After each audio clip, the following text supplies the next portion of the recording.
and welcome to season 4 of the Galen Hour. This season is going to focus on digital marketing, and we have with us 2 experts for tonight's episode. The Galen Hour is a production of Galen University. It focuses on lifelong learning, academic excellence, and sustainable development. The Galen Hour airs on Love TV. It's streamed live on Galen Facebook page and on Love Facebook page. Welcome to season 4 of the Galen Hour.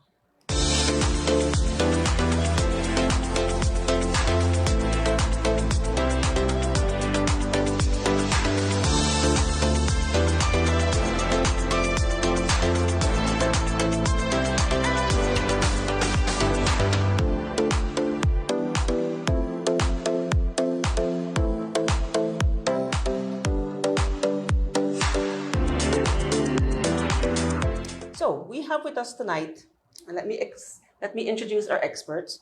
We have Maynor Larrieu, who is going to be our co-host for this season, and he's also the digital marketing an expert, definitely, but he's also a lecturer at Galen University. Maynor, Thank you. welcome. Thank you. Good night. Good night. We also have with us as our guest tonight, JC Cuellar.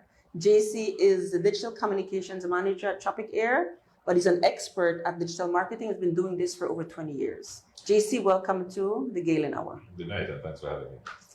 So, gentlemen, tonight we start talking about social media and looking at how important it has become. I mean, it was always a facility, if we can call it that, an app that we use, but more for just personal purposes.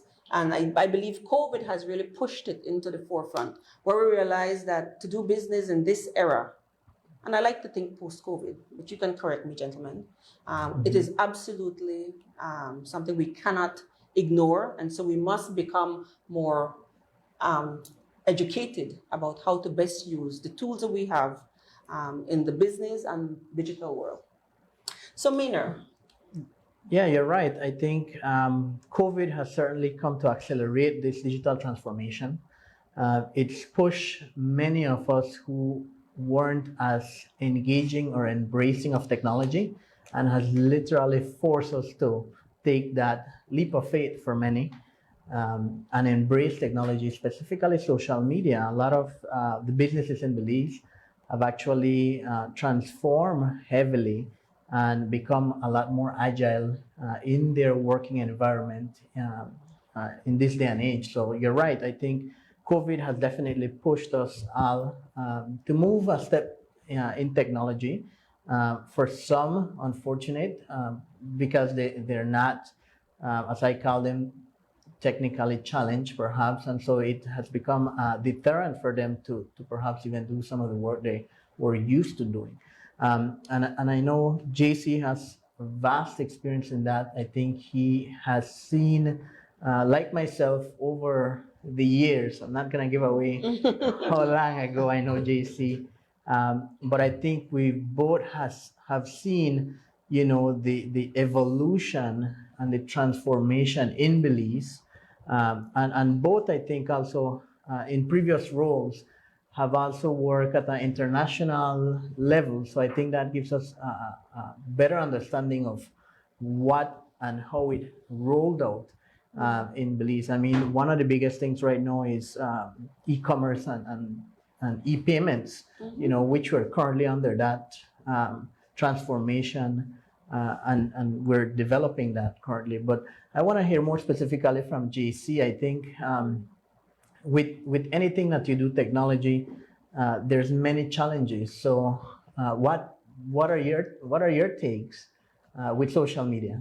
Well, as you kind of alluded to, I think the gray in my beard has kind of suggested how long I've been in this game, but certainly over 20 years. But over that time, seeing the rapid growth of social media, I think the biggest challenge has always been trying to keep current with what tools are available, even if it's the same tools, but how those have changed over time. You mentioned what COVID has done for Belize and pushed a lot of people into it. I mean, speaking for Tropic Air, we had luckily established ourselves even before that, and so we were doing our digital marketing there. But certainly when everything just kind of got suspended, it was really our only outlet to our customers and those who are interested in leads, that sort of way. But I do find one of the biggest challenges just being kept up to date constantly with all the changes and new ways of doing things, especially with, let's say Facebook and Instagram, which tend to be the big ones here for now in Belize, and their guidelines that are changing, or how they do things, or where you find insights, what's the best practices to do all those things. All of those changes happen, quite frankly, on a year-to-year basis, where you constantly have to be up to date and teach yourself, okay, what's the either trending or new thing to do now, or how to do what it is you used to do before, but how to do best now that they roll out a new feature, for example. If I wanted to ask a question based on something you just said, indeed, Facebook is the most used social media platform in Belize. Yes. I know with younger people, Instagram has become more popular. We have a highly, and I would think, young population. Why is it that Facebook is still dominating social media for Belize? What do you think is pushing that? So I have my own thoughts on that. So you have Facebook and Instagram being the two big ones. TikTok is quickly growing, but that's on a more global scale. For Belize, I think there's still a movement as far as TikTok and the use of that. I haven't seen it quite integrated fully into businesses as much as we've tried to do that. But I think traditionally, because at least for us, for Facebook and Instagram, the demographic that we're trying to reach, that being from 25 to 50 or a little bit older, and those are the ones for our services that we have for spending that money that we want to target. Those are the ones that have traditionally been on Facebook and on Instagram, and those are who we are trying to reach. Although, while at the same time being very mindful of the fact that shift is slowly happening, and so TikTok is pretty much on the rise, and the users are kind of overlapping as well, and so hence our reason as well for trying to see how we can get in on that ahead of the game to also be part of what's happening online. That's a really great point, JC. And I think to add to that, one of the things that I think we have to also remember is the generations that came along with those social medias, right? We see a lot more baby boomers, even millennials on Facebook who can then convert. So I think it's also a conversion and return on your investment when it comes from a business aspect, right?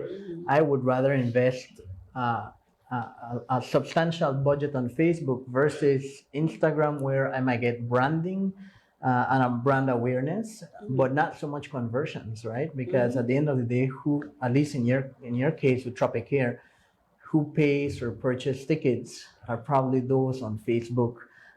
But you're right, it's slowly shifting as the other generations become income earners and can also convert, right? And so I think as an early adopter, from a business perspective, I think it's wise to have a business strategy and a social media strategy to get to them early before, it costs you more to get them on Facebook, right? So I think that also plays a role, and I've seen it in other destinations too, where Twitter picks up a lot faster than Instagram because of that same Facebook generation gravitated to more ranting, if you may, and it was a lot easier for them, right? So I've seen that in more bigger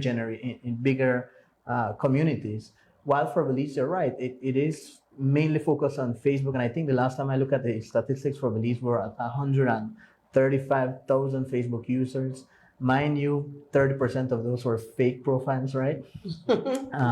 But it is what it is. And you're right, Instagram is slowly catching on. But I think from a business perspective, most businesses would focus more on what's converting. And hence why a lot of them do helm Facebook as their, if they don't have the bandwidth to do other social medias. I don't know. What do you think about that? Right. It's funny you mention that because, so our demographic, as much as we have our local clients and local customers that we try to reach, we also have our customers and demographic that are in North America. So that's, in the US and Canada. Twitter is huge in the US. And we've tried to break into that as a channel of communication. While we're present on Twitter and we try to be active on Twitter, it's still, again, I guess the people that are interested in coming to us and using our services still primarily hit us through Facebook. All right. I mean, it's gotten to the point where it got to a point where, we had our website presence, and we had a strong website presence. We even had a chat feature on the website, but still we were getting a lot of traffic via Facebook of asking questions and wanting to help with booking, to the point where we had to find software that would then integrate into one chat dashboard, those who are communicating via Facebook to hit our reservation department who are handling the chat as well, just because of the demand from via Instagram and as well as Facebook, as the people who are seeking information or want assistance with booking or how want to buy a ticket or whatever it may be. But it's interesting to see that even at different geographical locations, what may work there, what really works also for your business. A lot of times experts come in and say, you might want to be in XYZ or whatever it may be, but I tend to always kind of hold back on the fact that go where your audience is. So if they're in Facebook, then that's where you want to invest. Certainly, you might want to try and jump into a new platform and dip your toes into it, but don't forget where your people are at and how they're reaching you. Yeah, no. Yeah, so if so for the formalized businesses, so the businesses who have a Facebook page that is dedicated to their business, Right. it works a lot easier.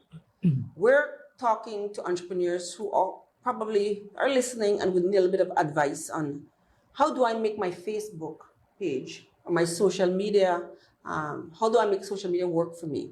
What would you say to an individual who's opening a Facebook account and has it overlapping with their own personal Facebook? I see a lot of this happening, and I more and more I find the need for us to tell the new entrepreneurs on Facebook, because we really had a bustling and a huge growth in entrepreneurs on Facebook. We saw what happened on buy and sell. We've seen, really there was just huge, very wonderful burst of entrepreneurship over COVID. And so, but how do we guide young entrepreneurs to understand the professionalism that must come behind a business social media? Right. So you're absolutely right. It's one of the little peeves I have as well is, Facebook clearly recognized the need to have your personal page, but also have the business front as well, and that's the Facebook business page. And I always feel that it absolutely needs to be a clear separation. Keep in mind though, and by that it means it doesn't mean to say you can't have fun on your business page or you can't show your personality on your business page. But your business page clearly is geared towards what it is you're trying to achieve for your business. That's either showing your product, or trying to get to sell your service, or that sort of stuff. Versus on your personal page, you may be like, I'm at the beach in Placencia having a beer, whatever it may be. But that's not relevant to, let's say, the audience that you're trying to reach. And so there needs to be a clear separation of the two. And a lot of times people might get confused with that, especially with how Facebook changes either the names of things. And I encourage anyone trying to get into this is, YouTube is your best friend when it comes to just kind of clarifying it. Search for what it is you're looking for, find the most recent videos on that, and it clearly explains where it is you need to be and how best to go and set that up. But having your Facebook business page is great, but let your personality be part of it as well. We always say that you want to kind of have a voice, or for want of a better term, a character that speaks from your page, because you're talking to your audience. You don't want to necessarily be cold or obtuse. You want to be engaging. You want to have content that have people either asking questions or liking or commenting, and that gives you then the opportunity to also engage with your audience. It's one of the biggest setbacks when people create a page, put what seems to be engaging content, and do not engage with the people that are on it. So if they have a question, you answer them as fast as you can. They have a comment, then you either like the comment or you tell them thanks or whatever it may be. But you want that constant back and forth. I tell them, think of it as a conversation. If someone tells you, hey, how much is a room? And if you just sit there and look at them, they'll go to someone else who says, hey, can you tell me how much for a room? And whoever answers them is who they're going to go to. It's the same way online when dealing with your business page. Absolutely.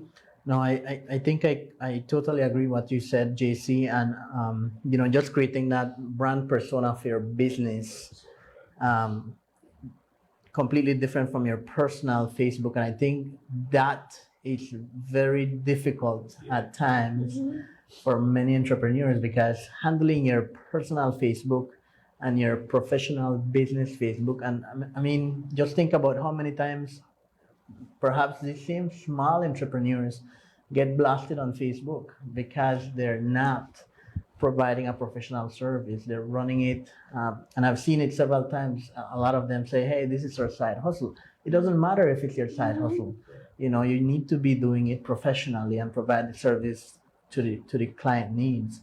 So I think it's one of the biggest challenges. Also, it's just setting up your Facebook fan page adequately. I think not knowing the difference between a friend profile that will cap at 5,000 friends and a fan page that will have a larger reach, and reach more customers, right?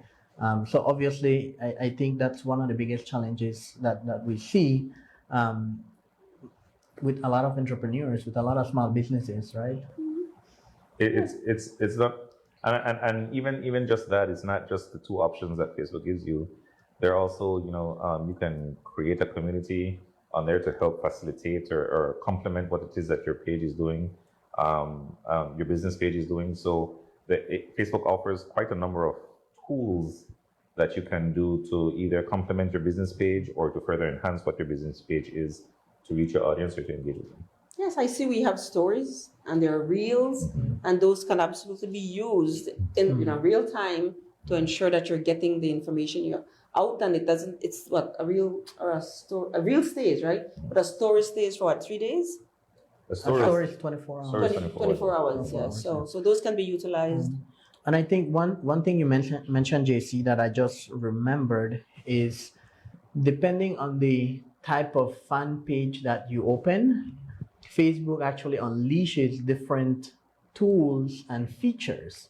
So I'll give you an example. If you're setting up an online store, they will set up like a carousel option for you to be able to e-commerce and sell your products. While if you set up just as an NGO, then you might have a social cast. So depending on the type of fan page, and I believe, if I'm not mistaken, there are 8 different fan pages.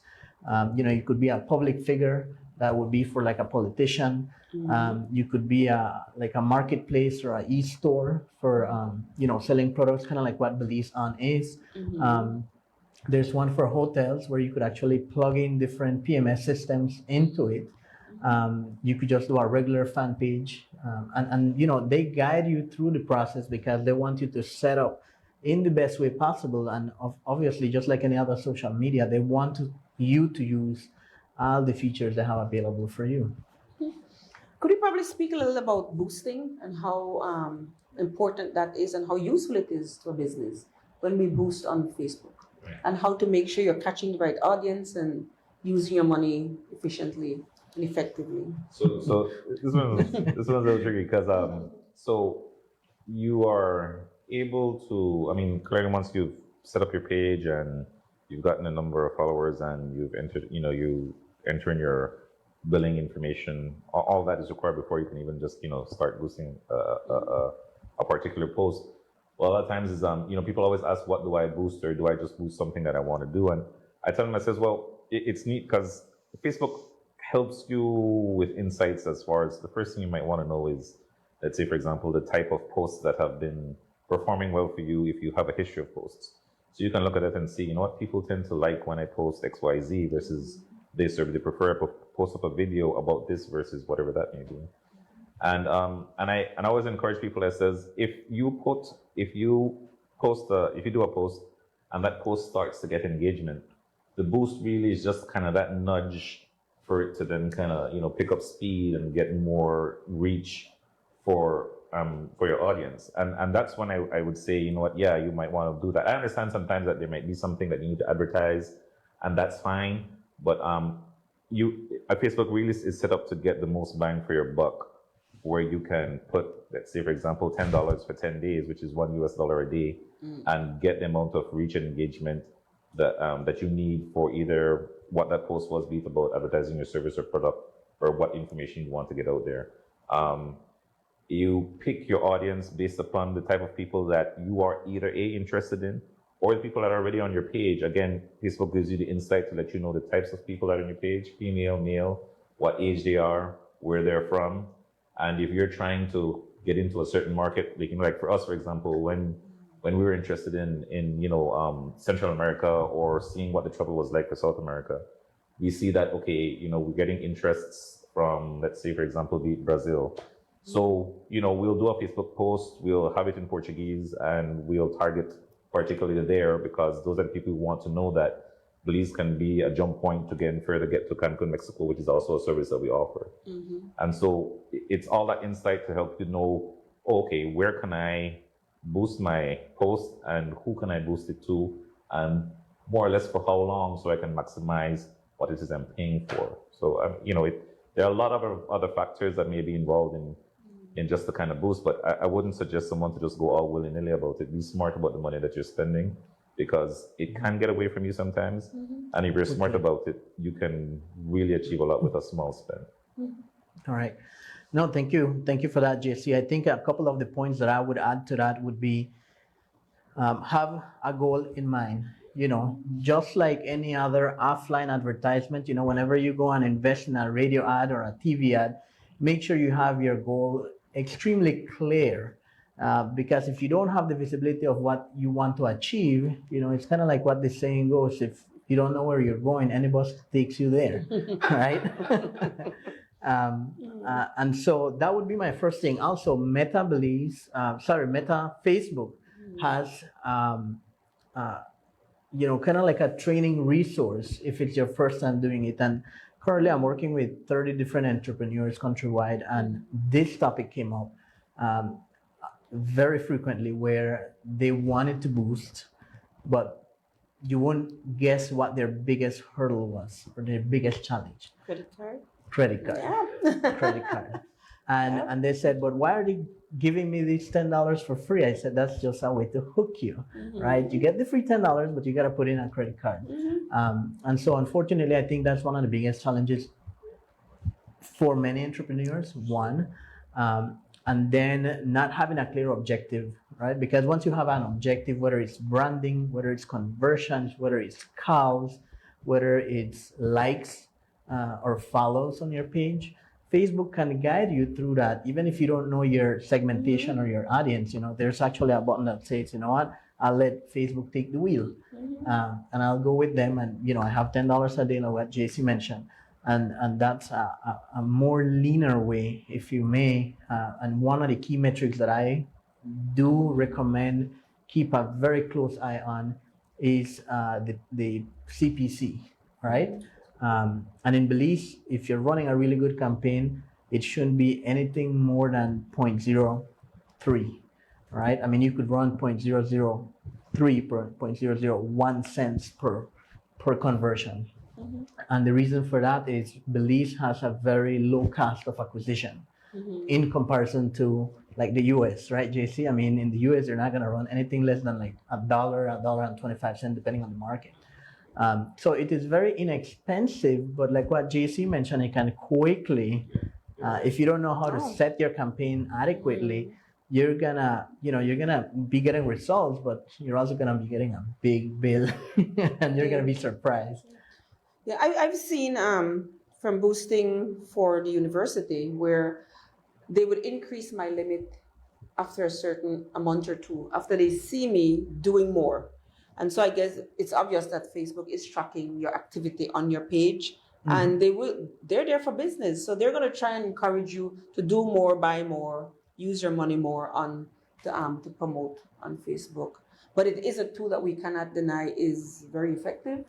The reach, in terms of reach, gentlemen, does it make sense to say, let's use Galen University, for example, that we want to reach the entire country, I believe, when we do our boosts, which is kind of a direction I've kind of gone, because when we're talking education, you're talking everybody. We're telling you, come back to Galen University, come finish what you started. So whether you stopped after high school, you stopped after junior college, you started Galen and dropped out, or any other university and dropped out. You're in the workforce for X amount of years. You want to skill up or level up your skills. Come back. So I've kind of done a broad. We do have to stop at like age 65 in terms of age and start at 18. So I think that when most of us are in college years, but we do it for the entire country. Is that advisable? What would you say to listening audience who want to know how do I target the right people and right age? So I had this question actually just recently where someone was interested in wondering if they can target Key-Calker residents. And I'm like, in the vast pool that is Facebook, population for Key-Calker is minute. And it, to an extent, is the same for the entire country of Belize. So, a lot of times if we're trying, for example, for brand recognition, want to get out to Belizeans that we have a new route. For example, San Pedro Sula coming up November 15th. Plug. I would hit the entire country, but where I would kind of narrow down things is, I guess, for people in their interests. What are the interests? Are they interested in travel? Are they interested in Central America and that sort of stuff? But I would do Belize because I haven't, in what we've done, I haven't been effective in, let's say, targeting Cayo or San Pedro or Key-Calker, that sort of thing. And I'm very aware in our instance, because our audience is both international and local. I would separate my ad sets, so I'd separate my campaigns. I'd have a campaign strictly for trying to reach Belize, and then a campaign for reaching Central America with some overlap in Belize, let's say for Spanish speaking, that sort of stuff. But to directly answer your question, I think it's really difficult just trying to pinpoint towns or destinations within Belize, and you'd get a better result for doing Belize. No, I agree with you, and I think Belize is such a small country, right? And I've been on a call with a digital marketer from Dominican Republic, to give you an example. And he was sharing his screen, and he said, this is how I want you to segment Belize for the campaign we want to run. And I said, we just don't have that segmentation in Belize. I can tell you, and JC could probably attest to this. Whenever you try to granularly segment Belize to some villages, I think we don't have a district presence, but we have a more, like, I'll give you an example. There's perhaps a lot more Facebook users in Esperanza Village in Orangeoak than there is in Toledo, right?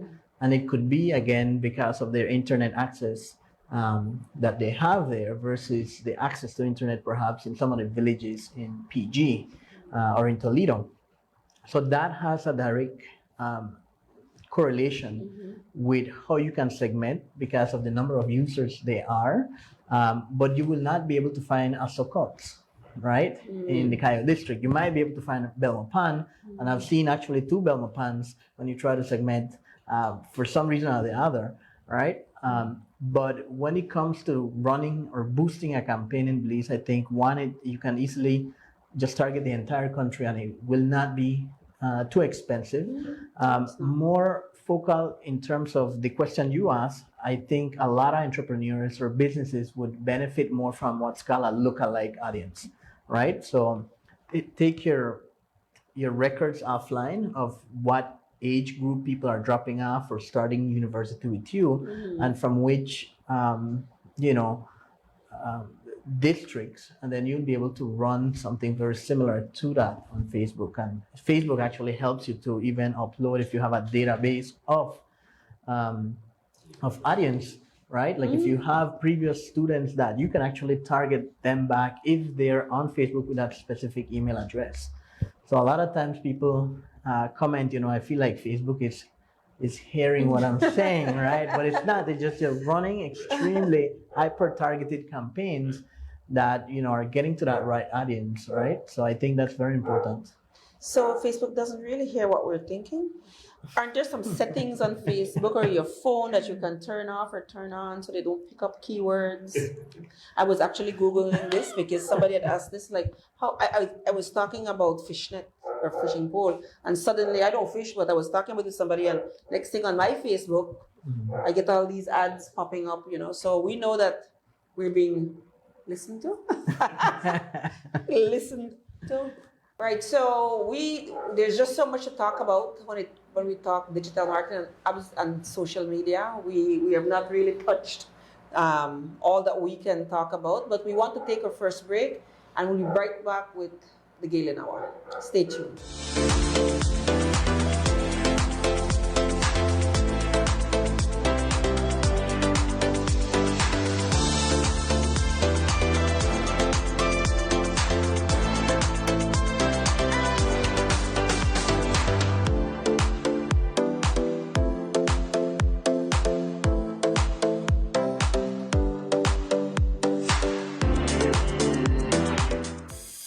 Become a member of the Galen Eagle Alumni Association. Reconnect with your fellow classmates. Rediscover the Galen Eagle spirit and reawaken your inner eagle. Come home, come celebrate. 20 years of excellence with Galen University. For more information, contact 636-8881. Galen University offers a variety of quality academic programs. Visit our website at www.galen.edu.bz or give us a call at 615-3129 or 614-6415 for more information. Apply today and come soar with our Galen Eagles.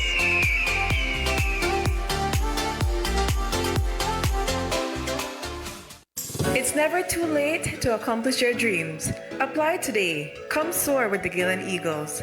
To learn more about our various programs, contact us at 824-3226, 615-3129, or 614-6415.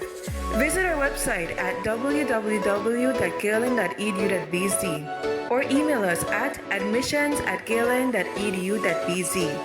Galen University, promoting academic excellence, sustainable development, and lifelong learning.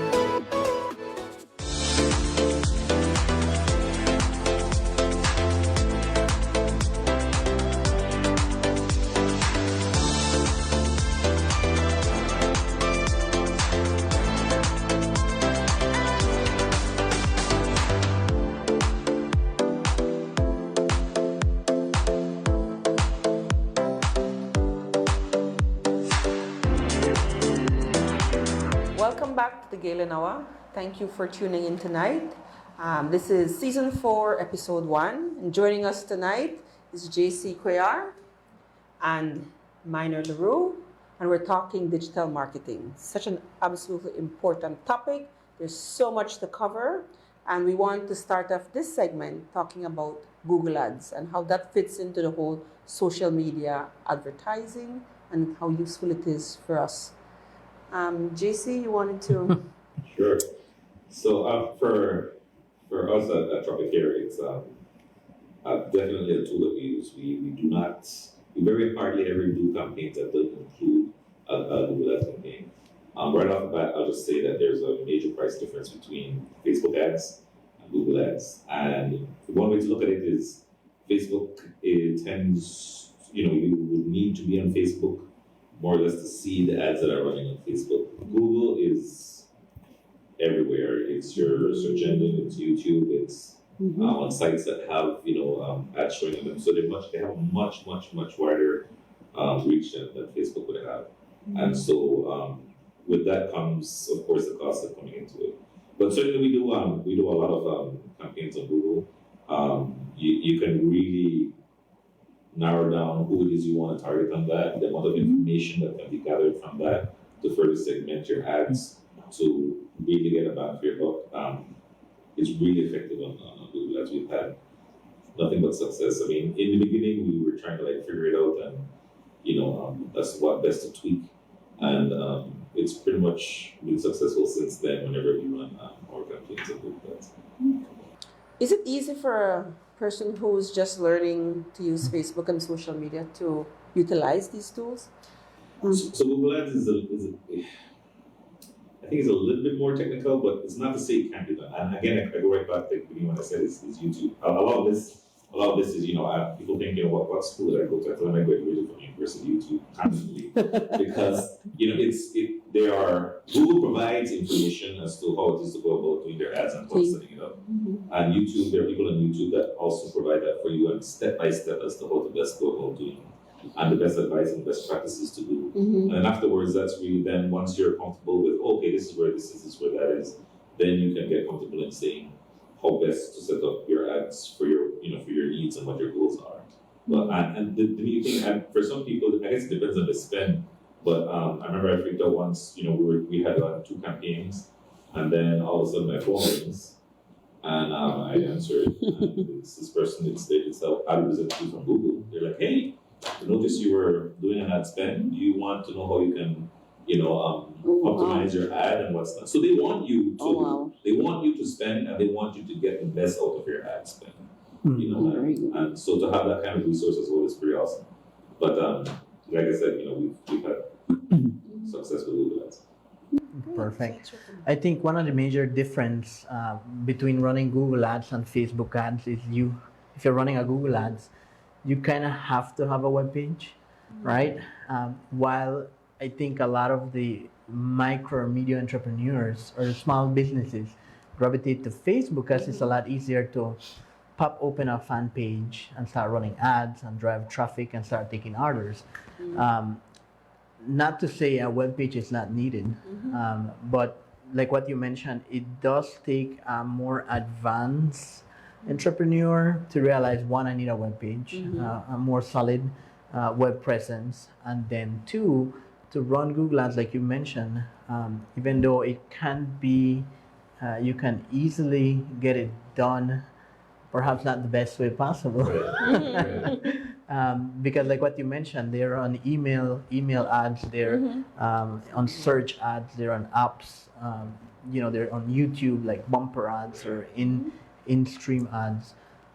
You can, the options are so much wider that you can, I don't want to say it's more difficult, but because you're not as used to spending as much time as you probably do on Facebook, you feel more acquainted with social media, and hence I think why most smaller businesses gravitate towards social media boosting versus Google. And then the other point you made, which is not only is it more advanced, but your budget also has to be more robust, right? And if you're not running a lean campaign, then that robust budget can just wave you goodbye, right? Without any results. So I think those are the major differences between boosting for Facebook and boosting for Google. Not to say one or the other may have better results. I think it's just an ease of reference and more of how comfortable you feel using one or the other, right? Because on Facebook, I don't mind spending $5 and test, right? On Google, your testing has to be a lot more robust. You might start at $10 per day, and you have to set it for maybe 30 days, right? Like $300. So it's a larger commitment too. Versus, I can spend $10, $15 and, get the word out for this weekend barbecue sale, right? So. And if I could just quickly ask one question, piggybacking off that. When we do ads on Facebook, when people visit our Facebook page and the minute they view it or they touch on something we're advertising, these questions pop up. Do you want to find out more? And then it sends you, and then you get these options to pick, and it sends your message to Messenger. Right? Correct. Right. So can an entrepreneur or a business person choose the questions that pop up to rope in their potential customers, to ask the questions and to get them in their inbox so they can start the conversation going and hopefully get them to be a customer? Okay, yeah. So short answer is yes. Whenever you're setting up your Facebook ad, again, what Maynor had mentioned earlier is what is your goal that you're trying to do? Are you trying to get likes, that kind of engagement? Are you trying to get calls? Are you trying to get messages? Now Facebook owns WhatsApp, so they've also integrated that into Facebook advertising. So for example, for us, a lot of times if we're trying to run something where we want people to book, I'll have the objective would be for a person to then send a WhatsApp message.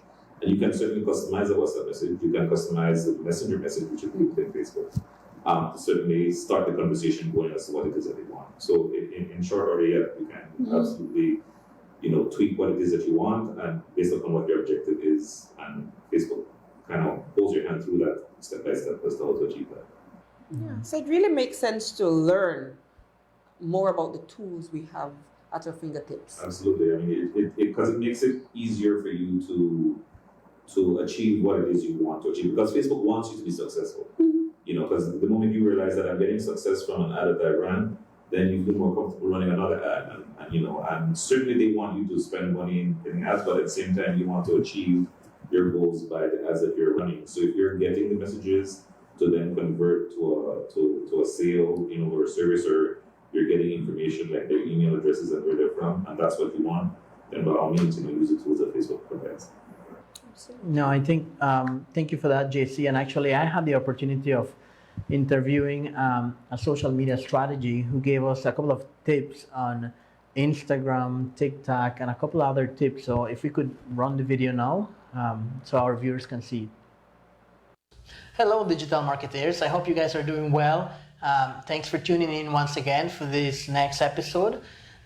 We have here today Ashley Hardin-Jones, and she's a social media strategist at Zimmerman Agency out of Florida, and they're actually in charge of Belize's social media from a tourism DMO perspective. So thanks for being with us, Ashley. How are you doing? I'm good. Thanks for having me. I'm super excited to be here.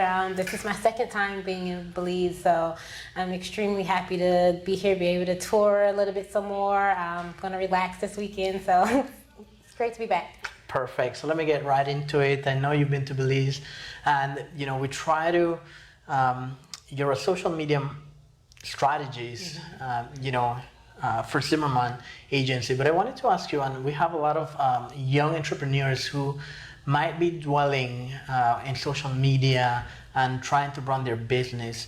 One of the things you're good at is developing Reels. I know Reels has really shifted the way Instagram has pushed or prioritized, I would say, their algorithm and actually giving them a larger reach. But how, if I'm a young digital marketer, Belize, and just getting my feet wet, what would you, how do I go about having a real strategy, or how do I go about having a larger reach on Instagram, specifically with Reels? First, being authentic. I think being authentic is the key to anything when it comes to social media. Consumers and users and followers, they want to know that you're real. They want to know that they can relate to you. That's one of the most important things that they look for when they're going to go follow a brand, is, do they see themselves? And do they also feel heard? So by that, I mean in the comments, are you engaging with your audience? Are you speaking to them? Are you listening? So that all goes into play when it comes to having a great strategy and then being consistent. I always say consistency is key, making sure that you don't give up, because it may be daunting. You may be trying some things and it's not working out, but that's okay. We can try again, try something new. It's all about testing and getting yourself to just start, even start small. So it doesn't have to be this big production. You can take your phone, film some things, and then test it out and see if it works. Perfect. That's great advice.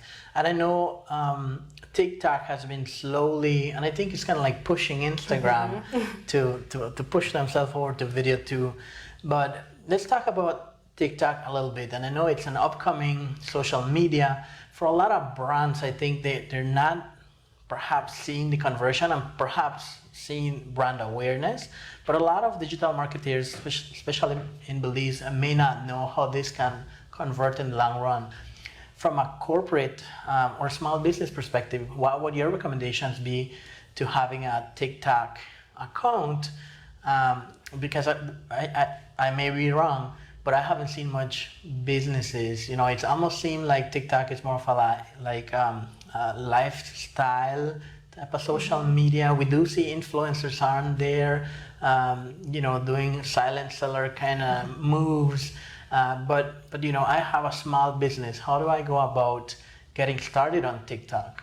Yeah, I think much of what you said, it is about brand awareness. TikTok is more about being fun, being engaging, building that community, so to speak, as I mentioned earlier, about engaging with your audience. That's really what TikTok is about, but you can still do both. There are different things that you can do that you can sell and kind of turn your audience to convert, as you were saying. So one of those things would be doing CTAs. So your call to actions, if you're posting this video, and let's say you're showcasing your business or your product, at the end of it, whether it's at the end with some text over the video, or if you do it in the caption and you can tell your followers, if you want to learn more about this thing, click the link in my bio. That's really huge. A lot of people don't add links to their bios and their profiles, and it's so important because that's where people can go to learn more about you. If you're selling something, they can click that link and go to your website. So making sure you have a website is important too, because you want to be able to use that promotion feature that the platform offers you. Okay, I'm gonna ask 2 more questions. Okay, yeah. Easy ones. I'm a very small entrepreneur. I don't have time to do Instagram and TikTok. Which one should I do? Knowing your audience is important. Before you decide which one, it shouldn't be just a personal decision. It's more so a marketing decision.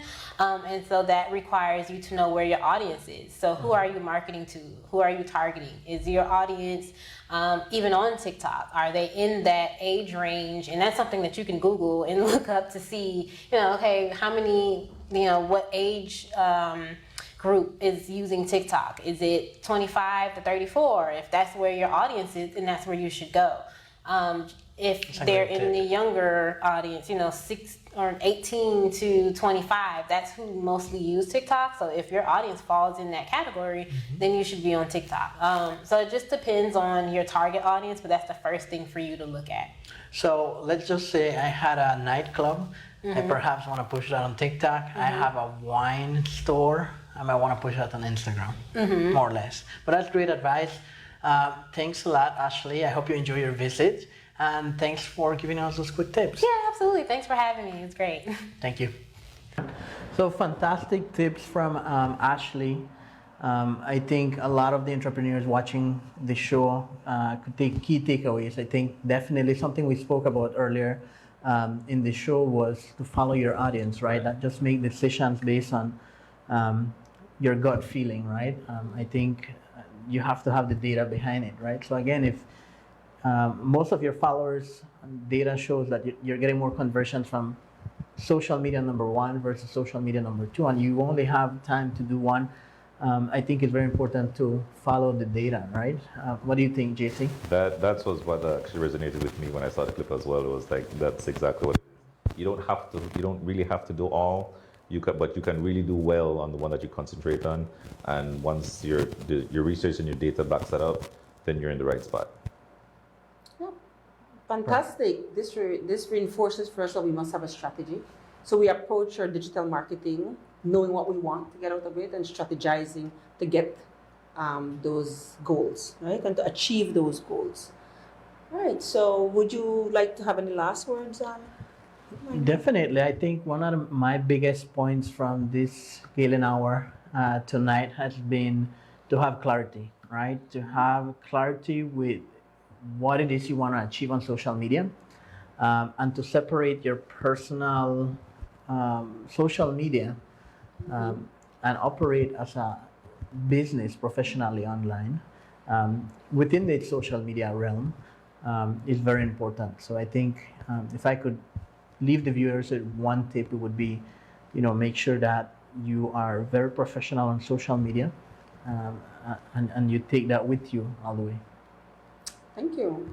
JC, your last words? I want to encourage entrepreneurs that, don't think of it as a huge hurdle to achieve on social media what it is that you want. Within the platforms that you choose, there are resources that can help you. And as I mentioned before, YouTube is a wonderful resource to learn and further your education to get better on the platforms that you choose. Thank you, gentlemen. So I want to thank JC Cuellar for joining us tonight, for sharing his expertise with us. Maynor Larrieu for joining us tonight, but Maynor will be back for all of the other episodes. He's my co-host for the Galen Hour for the remainder of this season. This brings us to the end of episode 1 for season 4. It is absolutely exciting to be back. I want to remind you again that the Galen Hour is a production of Galen University. It's focused on academic excellence, sustainable development, and lifelong learning. Have a good night and thank you for joining us. See you next week. Become a member of the Galen Eagle Alumni Association. Reconnect with your fellow classmates. Rediscover the Galen Eagle spirit and reawaken your inner eagle. Come home, come celebrate. 20 years of excellence with Galen University. For more information, contact 636-8881. Galen University offers a variety of quality academic programs. Visit our website at www.galen.edu.bz or give us a call at 615-3129 or 614-6415 for more information. Apply today and come soar with our Galen Eagles.